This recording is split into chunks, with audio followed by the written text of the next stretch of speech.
रविकांत जी, क्या आपको लगता है कि अ, हर हर जगह अपने समीकरणों को अखिलेश बिगाड़ते जा रहे हैं?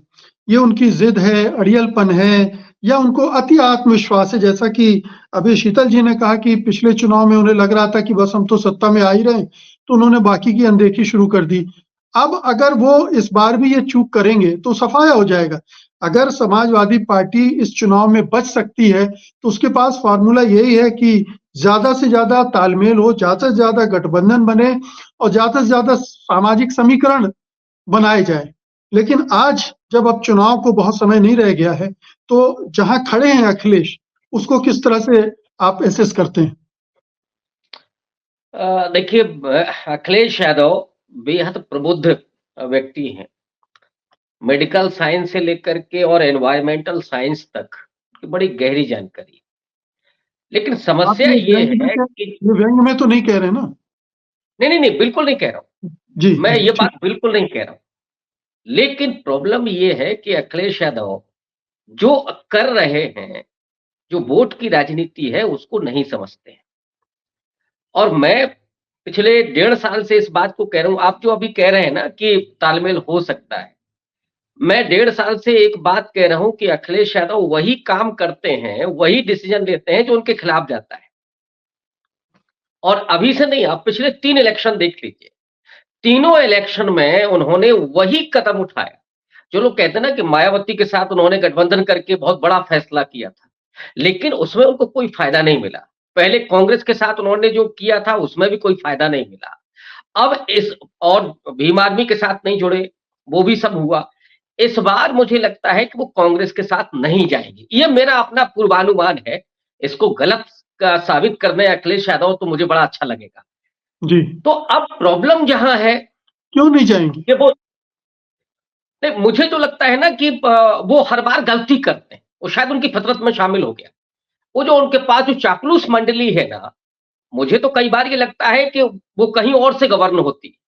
वो जो शाम को बैठकी होती है, उसमें जो चीजें तय होती हैं, दिन में अखिलेश यादव बहुत सारी चीजों को समझते हैं, लोगों से मिलते हैं और शायद ऐसे लगता है कि अब वो सही निर्णय लेने जा रहे हैं, लेकिन शाम होते-होते पता नहीं क्या होता है।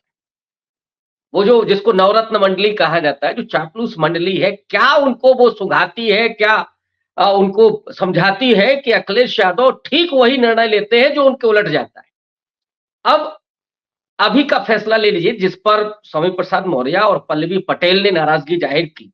पल्लवी पटेल ने खुल करके कहा कि ये रंजन और बच्चन को हम वोट करने वाले नहीं हैं।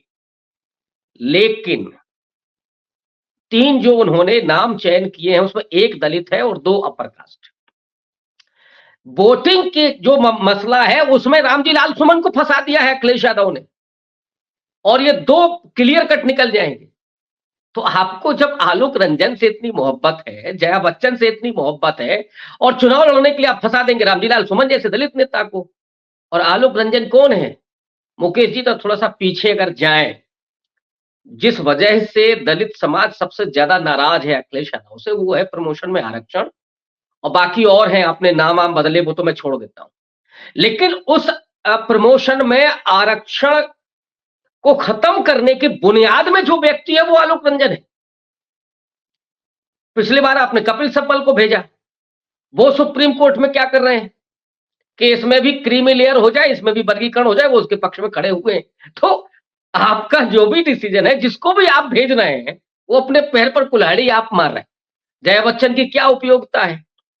खैर, इस तरह के डिसीजन उनके रहते हैं। वो कभी भी अति पिछड़ा और दलित में आउटरीच करने के लिए उन्होंने कोई खास प्रोग्राम नहीं किया, व्यक्तिगत प्रयास भी नहीं किया। और इस समय जो बेहतरीन कॉम्बिनेशन हो सकता है, वो कांग्रेस के साथ हो सकता है। उनको भी मालूम होगा कि जो अल्पसंख्यक वोटर है, वो अखिलेश यादव से खिसक रहा है, वो एक ही सूरत में उनके साथ रह सकता है अगर वो कांग्रेस के साथ आ जाए। अति पिछड़ा और जो दलित है, वो एक ही सूरत में उनके साथ जा सकता है, जब कांग्रेस पार्टी या मायावती भी उनके साथ आ जाए। तो कांग्रेस के साथ उनको जाना ही चाहिए। अगर वो नहीं जाते हैं, तो जो आपने कहा कि इस बार शायद वो अपनी वो जमीन भी खो देंगे, जो अभी उनके पास बची है। और मैं पहले भी कह चुका हूं कि 2 से ज्यादा सीट पे जो चुनाव नहीं जीत सकते, वो अब हो सकता है कि वो शून्य हो जाए, जो परिस्थितियां बन रही हैं। तो खैर वो पीडीए की बात कर रहे हैं, लेकिन असल में वो सामने चीजें नहीं आ रही हैं और इसी वजह से इस पूरे वर्ग की, इस समाज की नाराजगी अखिलेश यादव के प्रति बढ़ रही है। जिस अल्पसंख्यक तबके ने 100% वोट किया उनको, लेकिन आजम खां से लेकर के और भी तमाम ऐसे मुद्दे थे मुसलमानों के उत्पीड़न के, उस पर अखिलेश यादव लगातार खामोशी ओढ़े रहे। इस वजह से भी लोग अखिलेश यादव से नाराज हैं, निराश हैं और राहुल गांधी जिस तरह से प्रतापगढ़ होते हुए अभी पहुंच रहे हैं और मुझे आश्चर्य हो रहा है। मैं नहीं समझता था कि राहुल गांधी का इतना प्रभाव उत्तर प्रदेश में हो सकता है और जिस ढंग से वो बात कर रहे हैं, अभी तो मैनिफेस्टो में वो लेकर के आ रहे हैं जाति जनगणना को, आदिवासियों के सवाल को, दलितों के सवाल को, तो उससे एक माहौल बन रहा है। राहुल गांधी मल्लिकार्जुन खड़गे के प्रति जो दलित, पिछड़ा और अल्पसंख्यक तबके में जिस तरह की भावनाएं पैदा हो रही हैं, उसमें अखिलेश यादव के लिए जरूरी है कि वो कांग्रेस पार्टी के साथ गठबंधन करें और अगर वो ये करते हैं तो उनको सफलता भी मिलेगी और अगर वही गलती करते हैं जो जयंत चौधरी के साथ की, तो फिर बड़ा मुश्किल होगा उन्हें अपने 2 सीटें भी बचाने। सत्य हिंदी का ऐप डाउनलोड करें गूगल प्ले स्टोर पर।